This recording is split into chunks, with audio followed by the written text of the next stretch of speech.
I'm okay, I'm fine. Kincana, Kincana, teng neng neng neng neng.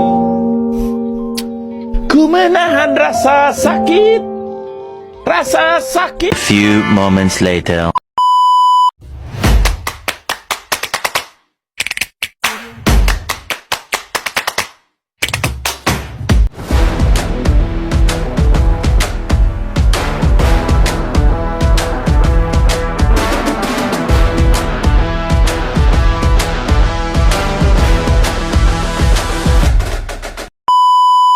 A few moments later. Penggolongan obat. Golongan obat bebas. Obat bebas ditandai dengan lingkaran berwarna hijau dengan garis tepi hitam. Meskipun disebut aman, obat bebas tetap tidak boleh digunakan sembarangan karena memiliki kandungan kimia yang berdampak bagi kesehatan tubuh. Obat-obatan yang dapat dibeli secara bebas biasanya digunakan untuk mengatasi penyakit yang memiliki gejala ringan.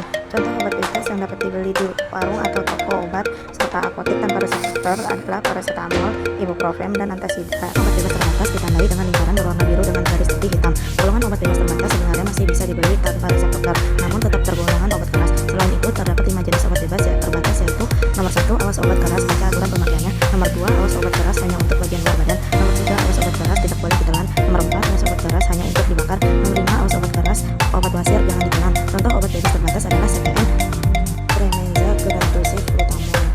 Obat keras. Golongan obat keras ditandai dengan lingkaran merah ini dengan garis tepi berwarna hitam dan huruf K di tengah yang menyentuh garis tepi. Golongan obat keras yang bisa didapat dengan resep dokter. Obat keras tersebut tidak bisa sembarangan dikonsumsi karena dapat berbahaya, meracuni tubuh, memperparah penyakit, atau menyebabkan kematian. Baik aturan yang tepat. Contoh obat keras adalah asam mefenamat, omeprazol, lansoprazol, domperidone.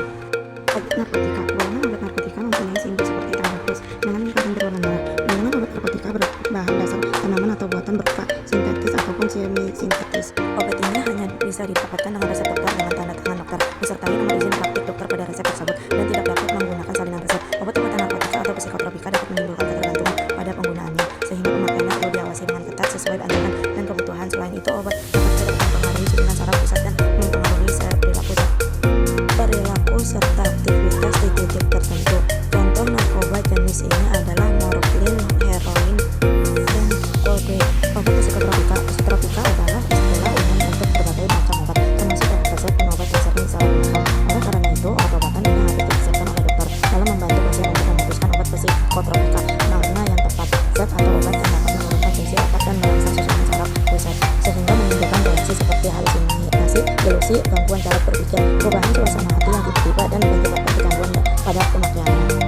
Obat psikotropika golongan 1. Golongan ini berpotensi tinggi menyebabkan gangguan karena tergolong dalam obat-obatan terlarang dan tidak boleh digunakan untuk pengobatan. Pemakaian psikotropika golongan ini dapat menimbulkan efek halusinasi dan pengubah perasaan secara drastis. Obat psikotropika golongan 2. Psikotropika golongan 2 juga berpotensi tinggi menyebabkan kecanduan, tetapi tingkat risikonya lebih rendah daripada golongan 1. Obat psikotropika golongan 3. Zat dalam psikotropika golongan 3 memberikan efek kecanduan yang termasuk sedang. Meski demikian, penggunaannya harus sesuai dengan resep dokter agar tidak menimbulkan dampak buruk bagi tubuh. Obat psikotropika golongan 4. Jenis psikotropika golongan 4 cukup banyak disalahgunakan